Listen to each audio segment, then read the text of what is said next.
লাইফটা তো ভাই একটা ঘন্টা হয়ে গেছে, যে যেমন পারছে আসছে আর বাজিয়ে চলে যাচ্ছে।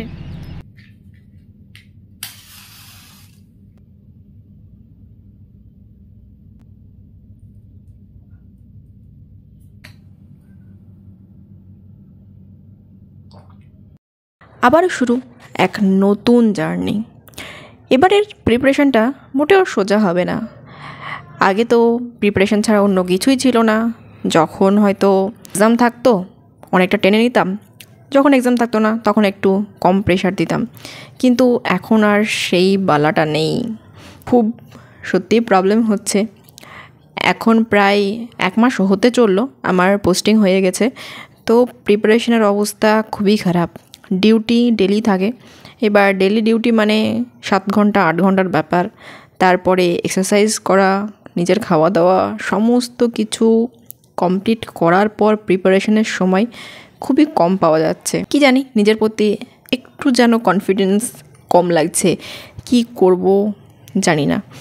এখন কাট অফ যা যাচ্ছে, কেপিতে তো যা গেল বাপরে। তবে চেষ্টার কোনো শেষ রাখতে নেই, যতটা পারি ট্রাই করি, তারপরে ওপরবেলার হাতে।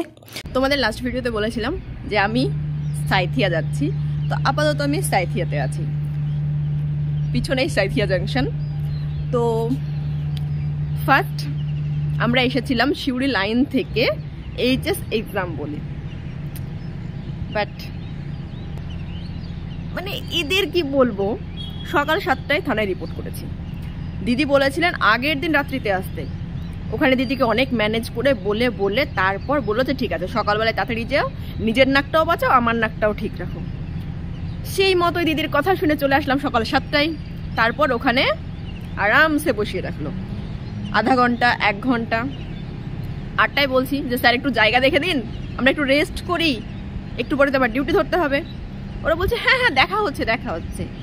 দেখা হচ্ছে মানে তোমরা দেখোই নি। ওখানে থাকার পর প্রায় 8:30টার মধ্যে স্কুল চলে গেলাম।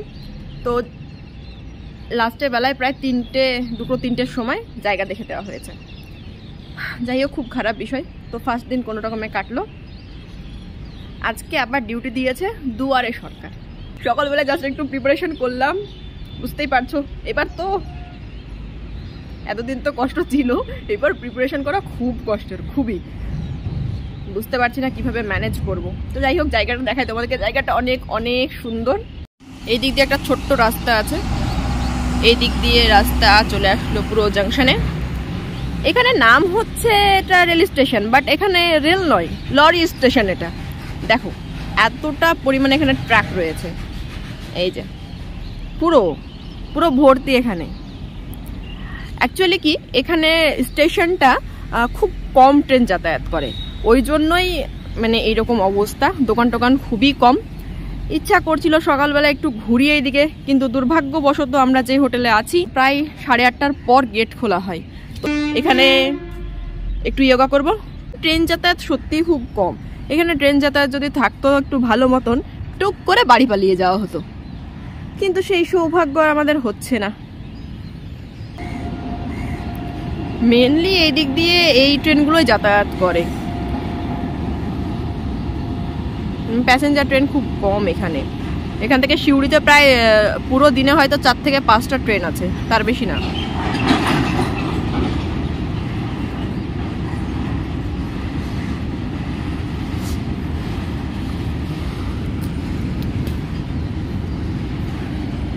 চলো টাইম খুবই কম, যোগা করব, নইলে শরীর পুরো স্টিফ হয়ে যাবে, ভালো লাগবে না কিছু করতে। তারপরে যখন থেকে এক্সামের প্রিপারেশন স্টার্ট হয়েছে ঠিক তখন থেকেই আমি নিজের প্রতি লক্ষ্য করতে শুরু করেছি। কারণ আগে আমার ওয়েট খুবই কম ছিল, জাস্ট 44 কিলো। তো বুঝতেই পারছো শরীরের অবস্থা কেমন থাকবে। তো তারপর থেকে আমি চেষ্টা করেছি যে আর কখনোই ওয়ার্কআউটটা ছাড়বো না। এটা শরীরের পক্ষে খুবই দরকার, প্রতিটি মানুষের এটা করা উচিত, সে যে এজেই হোক না কেন। তাই ইচ্ছা আছে এটাকে ধরে রাখা, বাকিটা বলতে পারছি না, যতটা পারা যায় দেখি সময়ের অবস্থা খুবই খারাপ। কিছু কিছু দিন তো সকাল থেকে ডিউটি থাকে, তো ওই দিনকে একটু প্রবলেম হয়। বাকি যেদিনই টাইম পাই যতটা পারি।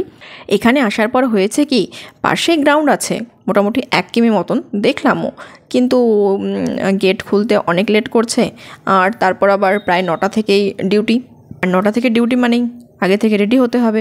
তো সেই জন্য জাস্ট ছাদে একটু ওয়ার্কআউট করে নিচ্ছি, আর একটু মেডিটেশন, মাইন্ডকে কাম রাখতে হবে। 6 মাসে যা গেল, সত্যি ট্রেনিংয়ে অবশ্য অনেক কিছু ভালো এক্সপিরিয়েন্সও হয়েছে। সব কিছু কম সময়ের মধ্যে করা, নিজেকে সময় দেওয়া, অনেক কিছুই সেখান থেকে শিখেছি, যেটা খুবই ভালো। আর এখন সাঁইথিয়া পিএসে আছি। এসেছিলাম এইচএসের ডিউটিতে, কিন্তু এখানে জানি না কেন এমন করছে, যে ডিউটি হচ্ছে সেই ডিউটিই করাচ্ছে। ভাবছিলাম যে এইচএসের ডিউটি হবে, কম টাইম হবে, তো বাকি সময়টা প্রিপারেশান নেওয়া যাবে, খুব ভালো হবে, কিন্তু সেটা আর হচ্ছে না। Now breakfast time. Today is my breakfast. Full ready হয়ে 9টায় পিএসে চলে গেছিলাম, কিন্তু সেখানে গিয়ে দেখছি ডিউটি নেই, সমস্ত ডিউটি বাটা হয়ে গেছে, সবাই ডিউটিতে চলে গেছে। তারপর সিসিতে নাম্বার দেওয়া ছিল, কিন্তু কী জানি নাম্বার হয়তো হারিয়ে ফেলেছে। তারপর আবার নাম্বার দিয়ে স্যার বললো যে রুমে চলে যাও। রুমে চলে আসলাম, এসে ড্রেসটা জাস্ট চেঞ্জ করেছি, সঙ্গে সঙ্গে আবার কল আসছে যে তাড়াতাড়ি এসো। তারপর আবার কিছু করার নেই, জলদি জলদি রেডি হয়ে দুজন মিলে চলে গেলাম। মোটামুটি 20 মিনিট মতন আবার থানায় বসে থাকলাম। তারপর গাড়ি আসলো, আর গাড়িতে যাচ্ছি এখন।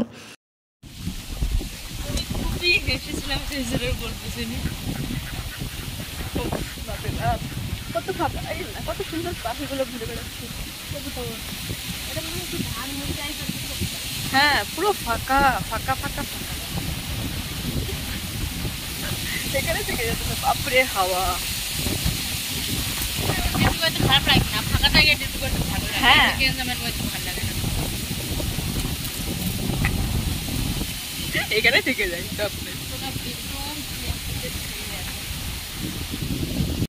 একদম শেষ। Vivo T1।